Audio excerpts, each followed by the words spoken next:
William Shakespeare wrote over 30 plays and over 150 sonnets. But was there more to the man behind the beautiful writing? In Hamnet, we'll explore, all spoiler-free.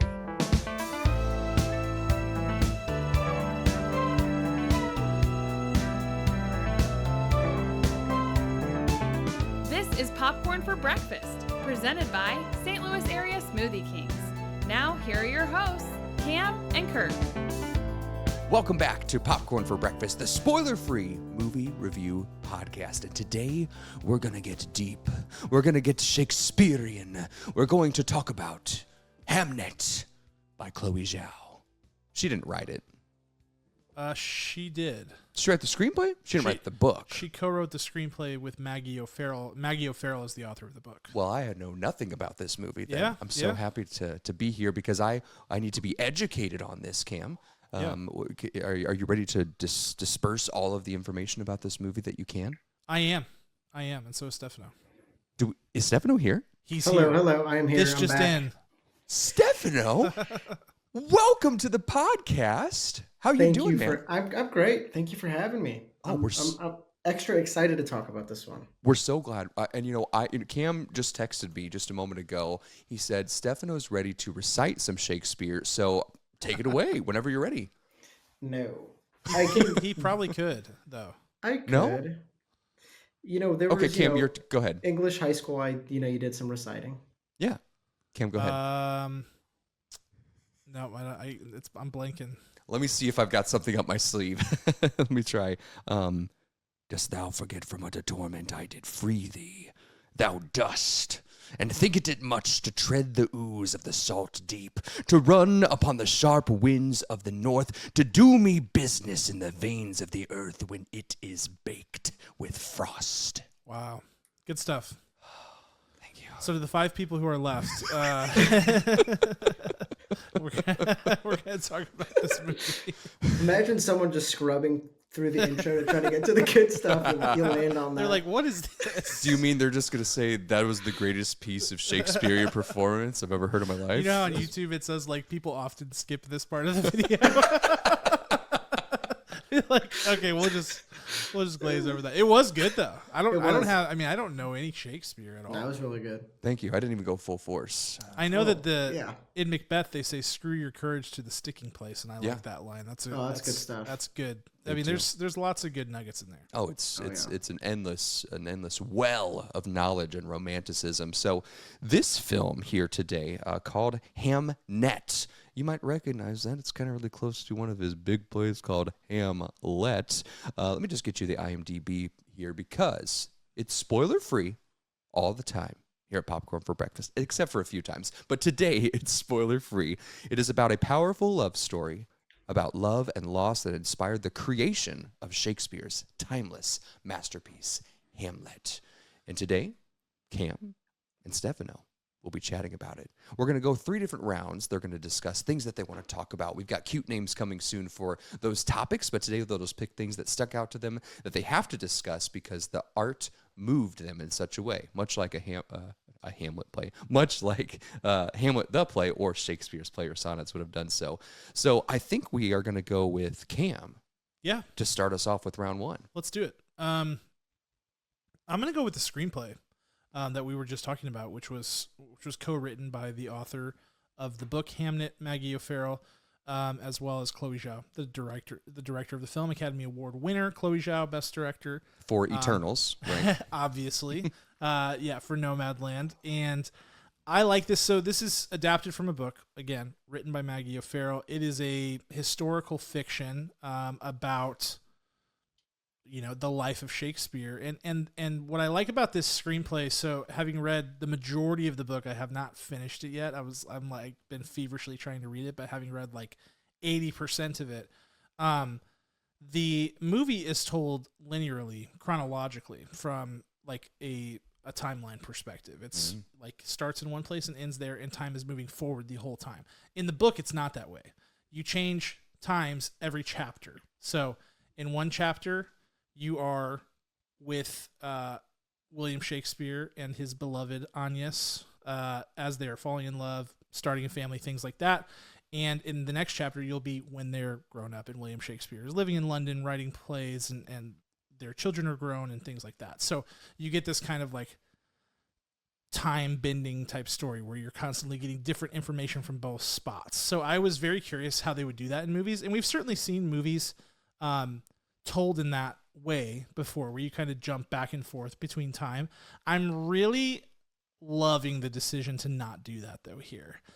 Really what they did kind of, and I was very apprehensive about it whenever I first kind of picked up on what was going on, is they take all of those past segments, like the early like relationship part, and they kind of condense it down into not a montage, but something in between a montage and a full act of a movie, where it's like we're moving with pace. You know, we're getting the information we need, we're getting the relationships built, but we're moving at a high speed. Time is passing quickly, and we're getting everything established so that we can kind of slow down and breathe in the rest of the movie and kind of dwell in the rest of the movie. So it's interesting. Like, you've got two very different pacings where the first half of the movie is paced pretty quickly, and then the last half really kind of opens up and slows down and allows you to kind of dwell in it. I don't know if everybody's going to love that, but I liked it. I actually liked it quite a lot, and I thought that they made some really smart choices. I think it's very helpful that Maggie O'Farrell was actively writing the screenplay with Chloe Zhao. I think that collaboration made this work in a way where they knew what needed to be said when and how to convert this story into a chronological story. So I thought it was brilliant. So like, that's not even going into the dialogue and stuff like that. It's just a matter of the storytelling choices that they made, the mechanism in which they told the story. I thought was very smart. I don't know if you know this, Cam, but listening to you speak just now, I felt that your language was heightened, and I felt like tangible, like you said, breathe in, and I felt like I was floating, quite honestly, when you said that, and I think it's because I recited some Shakespeare before. But I think it is. It has that effect. We're all on turbo mode right now. That's right. That's right. And Stefano, I'm gonna just want to quickly touch on that. Yeah. I haven't read the book. I own it, but just out of curiosity. And coming from someone who hasn't read the book at all, and seeing that kind of sped up intro, I also loved it, but maybe not for the reason you loved it, because, it cleverly translated the book, but just because, we are able to get to more of the meat of the story, but also something about this montage of time at the beginning of this relationship and beginning of their family kind of ups the stakes. Like, seeing a montage of love, it sounds so like a montage of love. Seeing something like that really heightens the emotion and makes you feel so much for these characters. And just like seeing them cleverly go from one scene to the next scene, the kids are a few years older. Like, you don't need to be told how much longer it is later. You know where you are, you know who's involved, and you know what their current status is. And I thought it was lovely, and I absolutely loved the first portion of this for sure because of that. Look at us, just three dudes talking about Shakespeare and love. I love it. Stefano, what would you like to discuss here with your round one? Yes, so this covers a lot, but the acting in this film was pretty staggering, I think. And we have, we knew coming into this Jessie Buckley and Paul Mescal, two of probably the most talented working actors we have now in a Chloe Zhao directed film. You have to be excited about it, and thankfully it delivers on all assumptions you might make. They are so perfectly casted in this film, and they both of them can do so much with the way they breathe, the way their face emotes, and they're both such emotional and emotive actors that they work perfectly together in this. And I think what you get from them also seeps into the supporting cast, right? And I know we can run into trouble if you have a cast of young actors that doesn't quite hit the mark. Sometimes you have to give them the benefit of the doubt, because it's tough to direct kid actors. Kid actors can struggle with the content, but we have three children, varying ages, Shakespeare and Agnes's children, and they're all also amazing. Hamnet in particular just absolutely kills his scenes. He is so special on screen. He glows on screen. I think obviously some of the lighting and everything, the way they framed him was beautiful, but just his ability to emote and his ability to deliver these lines was just also staggering to me. That's Jacoby Jupe plays Hamnet, and then also Noah Jupe is also in this film. And knowing he was in this and not seeing him until later, which obviously spoiler free, but we see him later on in the film, also does an absolutely amazing job. So it's one of those where you can definitely see some Academy Award nominations. I know that's not what it's about, but seeing them work was honestly amazing. And I told Cam this after we saw it. Paul Thomas Anderson, I mean, not Paul Thomas Anderson, oh my goodness. Daniel Day-Lewis is kind of one in a million.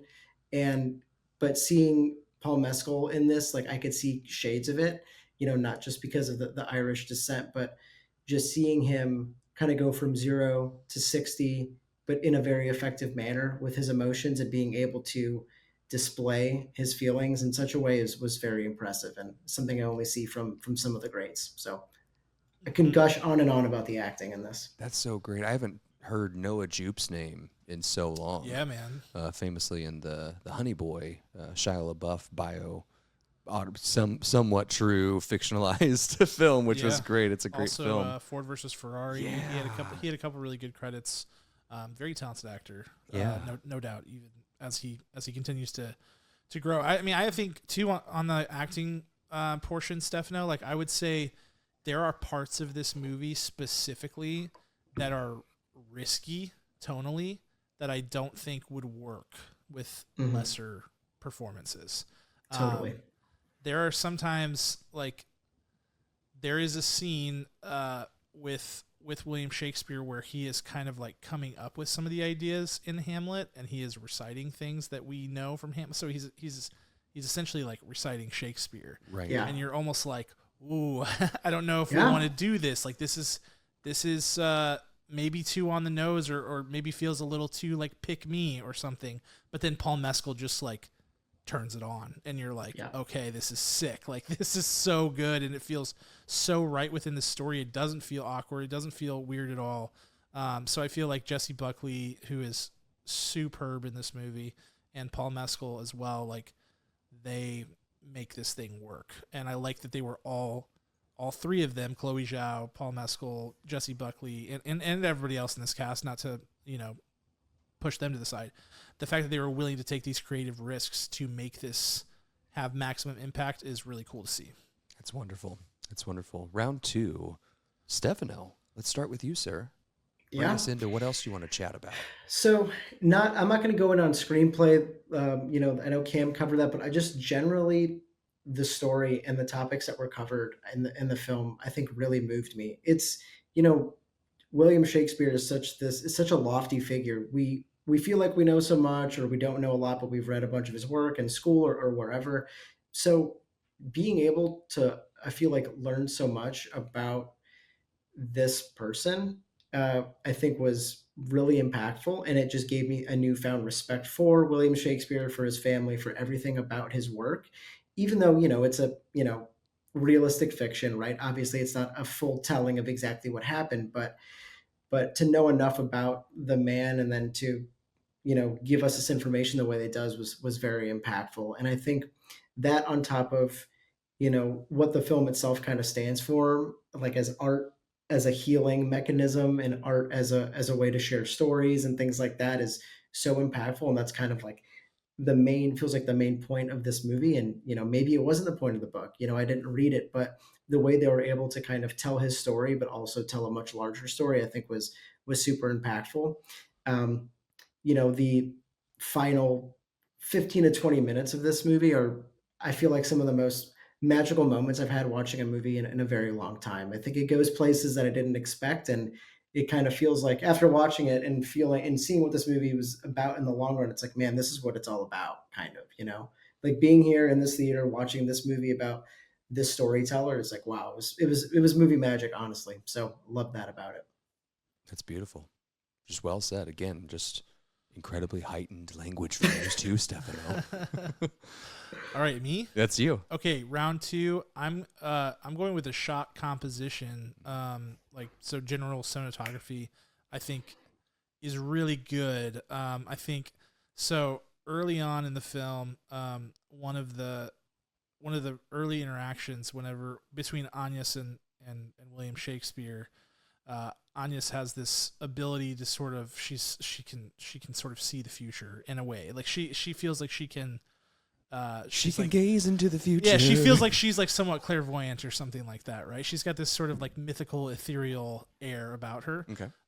And one of their early reactions, she like reaches out and touches William Shakespeare. And he's like, "What did you see whenever you touched me?" And she said, I saw landscapes and I saw all these different things. And what I really like is how they represent that in the framing of the shots. A lot of these shots are like paintings, where you've got the camera parked in a specific position and the subject is not always dead center. They might be over here, they might be wherever, but things are happening, but the camera is just sitting there watching it. So I feel like with Chloe Zhao, I tend to associate her with some camera movement. I think of Eternals specifically. I really like how the camera moves in that movie. I feel like it elevates it in a way that we don't. That movie certainly has its flaws, but it's got some really cool stuff going on there. It's a really good movie. You're all wrong. No, I was positive on it too. Like there's some stuff I really like about it, but I really like the camera work in that movie. And in this, there's some really cool camera work, but it's not. I feel like what you would normally associate with her. I also like she does these really slow pans, which like sometimes pan away from the action in the scene. So it's like a character runs this way and the camera starts to pan and you think that like it's panning to see what that character's doing, but then the character comes back and goes into the negative space over here. Ooh. And so what I like about that is that it makes it feel like this world exists, and these characters exist in this world, but this world also exists without these characters. This is we talk about movies feeling lived in. I feel like it gives that quality of like a lived in world that the camera is moving sometimes irrespective of what the characters are actually doing in the scene. So it's very, very interesting, to say the least, but I just love it. I love when characters kind of like walk out of frame and the frame stays and you can kind of just envision what's happening over there in the negative space. It like requires you to engage in a really different way with your imagination. So, yes. It's very cool. It's very cool. Versus what, like Netflix, as they, very publicly came out and said, we want to make sure that you can turn away and hear exactly what's happening and do your laundry. And no, that is not what we want out of a movie like this, out of a film like this. And so there've been a lot of like movie critics and just like people who observers of films talking about how so many movies now are made for TikTok and things are dead center in the frame. That way it can be cropped into, like portrait and you don't have to worry about it. This is not that. Like this is made for the big screen and it works really well. Right. Yeah, right. I'm super glad you brought up the panning camera because that's what I was going to piggyback on. It's just there's something so eerie about it too that it builds tension because it's also a tense story. It's incredibly, it can be incredibly somber at points, and it's also important to know that what there's stuff going on outside of what we see through the camera. Like there's a whole other world out there. There's other parts of the house where things are happening and that are impacting the characters that we may not see. A big part of the film is, how Will Shakespeare, we're on first name basis, how Will is like in London writing while Agnes is back home with the kids. And, there's so much going on that he doesn't see. And I think some of that is mimicked in some of the camera work here, which is really powerful. So good call out, Cam. Yeah. Beautiful. Are we in round 3 already? Yeah. We are. Wow. I've already forgotten. I've just been lost in your words. I've forgotten even who's next. Do you guys remember who goes next? It's me. Yeah. It's That's Cam. me. Yeah. It's me. Great. Go at the same time. Let's try that. Yeah. Let's just talk over each other. So I want to talk a little bit about that last scene that Stefan was talking about, because this is one that I wrestled with. So I'm just kind of bringing it up as like a, not necessarily a positive or a negative, but just something I've been really thinking about with that scene. So a song is used in that scene, an orchestral piece that has been used across a lot of visual media in general, TV shows and movies. You will recognize it immediately when you hear it. You may not know what it was called. I had to look up the name of it or whatever, but it is a song that is specific and one that you will associate with certain types of emotion and feeling a certain way. And it's used at like the emotional climax of this movie.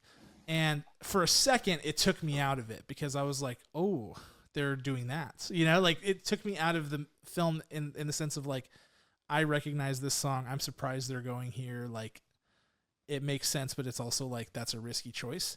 But it's also like, as I kind of sat with it and thought about it and thought about what, this is where spoiler free kind of hamstrings us a little bit, thought about what that scene represents and what it's trying to communicate, and then thought about the song in that context. I was like, oh, actually, I think this works. I actually think it works, and it is thematically aligned with what they're trying to do, but it did still take me out of it. So I do kind of wrestle with it from that perspective where I'm like, I get the choice. I feel like it was a risky one. I do feel like it works, but I also did feel taken out. So I have to mention that because I think people are going to comment on that. I really do. Like, maybe not everybody, but like, I do feel like critics are going to comment on it because it's a specific thing. So yeah. And I don't want to like say the name of the song or anything, cause I don't want to. You can say it. Yeah. It's Miley Cyrus's Party in the USA. Yes. How did you know? It's a bold choice, but no, I just like, I don't want people to be like waiting for it. You know what I mean? Yeah, Like, whenever totally. you watch it or anybody else. Yeah. I just want it to kind of, It'll take it could take a listener out of the film. No, and I totally get what you're saying, Cam, because it's one of the things we commented on like as soon as we got out. yeah, and it's I like, think what? How Was about that what I thought song? it was? something about it is obviously incredibly meta, right? The use of that song in that moment, for what the film is trying to say, because Hamlet can also, force people to feel certain emotions, and people react to it differently. Same with this piece, obviously. And I think, like you were saying, we kind of notice it, but I think an average moviegoer may not. So maybe it's like a little nod to people that might notice it for them to realize like, hey, this is in here on purpose. But then I can also see, folks not liking it for that reason. But I think, like, good for Chloe Zhao to take a risk with it. Yeah. And I think it worked. But I can already see, people complaining about it, but hey, why not, Yeah, I mean, if you've listened to any of my reviews on this podcast, like, and Kirk will tell you this too, I typically will reward you for taking a risk. Even if it falls flat, like, or even if it takes me out a little bit, I will be like, hey, you know what? You tried something. That was cool. I'm in for it. Like, I'd rather that than playing it safe. Yep. For sure. I guess we're on my round 3. That's right. I feel like we've covered everything. We've truthfully. covered a lot. We've covered a lot. So I think. Should we just wipe our hands clean and move on to last looks? I mean, we totally can. I think everything I covered, I don't want to make something up, but I just want to. I'll probably turn it into my last looks. But I think the combination of everything, like the culmination of the cinematography, the screenplay, the acting, and all these moments, just really make it really cohesive. And I think, not. It's easy for films, especially, ones that may compete in award season, where there are moments that are like, oh, just, this part of it's the absolute highlight. And this part of it, I like this part of it more than this. I know, like, Maestro comes up a lot, where a lot of people like different halves of it. But I think what makes Hamnet work so well, and my third round here, is just the cohesiveness of all of it. And I think it all works so beautifully, and it makes you, certain parts make you appreciate parts you may not have appreciated at that moment. You kind of look back at it. We were, my wife was also able to watch this with us, and we had a reckoning in the car where we just kind of thought about what we watched in certain moments of it, and just thought about how much we really appreciated what we saw. So the cohesion of it, and Chloe Zhao kind of stuck the landing. We felt like we were going somewhere, and we got there, and I was really appreciative of it. So. That's my last bit. Beautiful. Give us your score. I want to hear it. Give us a score now. Oh, man. All right. I don't know. Let me make sure I have it written down correctly. Okay. Checking the notes. This is big. You can't take it back. 9.5 for Hamnet. Okay. Lovely. Yeah, good. Cam, yours. Yeah, last looks. I echo a lot of what Stefano said. I do feel like, similar to what he was saying about Maestro, I could see this one being a little divisive. I have admittedly already spoken to a couple of people in our critics association who were a little more mixed on it. Okay. And I've also read some Letterboxd reviews that were a little more mixed on it too. And I think that those perspectives are obviously fair and valid and great. I was not mixed on it. I'm very positive on this film. I feel like what I took away from it was really that it was a very like honest and open artistic endeavor, which was cool. Like I didn't feel like it was cynical at all. I didn't feel like it was. Sometimes you feel like with these movies that are a little more art house and are obviously like studios feel like they have a good chance for awards, you almost feel like they're fishing for them. And I didn't feel that here. And I didn't feel like any, even though I've seen some people say things to the contrary of this, like I didn't feel like they were fishing for emotional responses either. Like I felt like if this movie hits you in an emotional spot and makes you cry, as it made me cry multiple times throughout this film, like I think that comes from a real place where real artists were like not trying to evoke that, but just telling a very thoughtful, honest story. And it didn't come from anything more cynical than that. And so I hope that people see that. And I'm not saying that if you dislike the movie, you're a cynic, but I do think that I did see a couple reviews that I was like, that feels a little cynical to me, because it feels like you're just saying, oh, they're just trying to make you cry, or they're just trying to make you feel. And I really don't believe that and would argue against it. So that's a long-winded way of saying I really enjoyed it. It moved me and made me feel things deeply. There was lots of sniffling in the crowd, so I think it moved a lot of people. And the cool thing about that is, like, who knows what personal things are being struck by this movie. And it's similar with Shakespeare, right? Like, who knows why why we all have decided that Hamlet is a masterpiece for, presumably different reasons. Yeah. So it's really cool in that way. I'm very, very close to Stefano's score on this. I'm a 9.4 out of 10. Wow, those are beautiful. Yeah, just if you're tuning in just now, we're just three dudes, and talking about love, talking about nature, art. It's pretty Shakespeare. Pretty cool. I mean, what a nice ride you guys have. Yeah, been look on how here. cultured we are. You're so cultured. We got some tea here. I wish I had some tea. Stefano usually actually has. does. Yeah, Yes. Stefano actually Sleepy time vanilla. Yeah. love it. He's like, I took an upper of a bunch of caffeine to do this podcast, and I'm going down here at the end. Let's get my tea. He probably has like a nice little kettle or stovetop next to him that he's been cooking this on while we were recording. I wish. I do have a mug warmer on the desk, but Yeah, I feel like Stefano has cozy vibes figured out. Like, yeah. I feel like your little room that you're in is very cozy, and like you've got the tea, like you've got that aspect. Whereas like I feel like every aspect of my life is like, like stress. So I need to channel my inner Stefano a little bit. We're gonna come to your house and just take notes about all the things that make your life on feng shui. cozy. sure, it's a very cozy home. I'm very happy to have a cozy home. So if you need some tips, come on over. Yeah, Perfect. sure. Well, you guys are probably playing Miley Cyrus's Party in the USA the rest of the day. So you're Shout out, welcome Miley.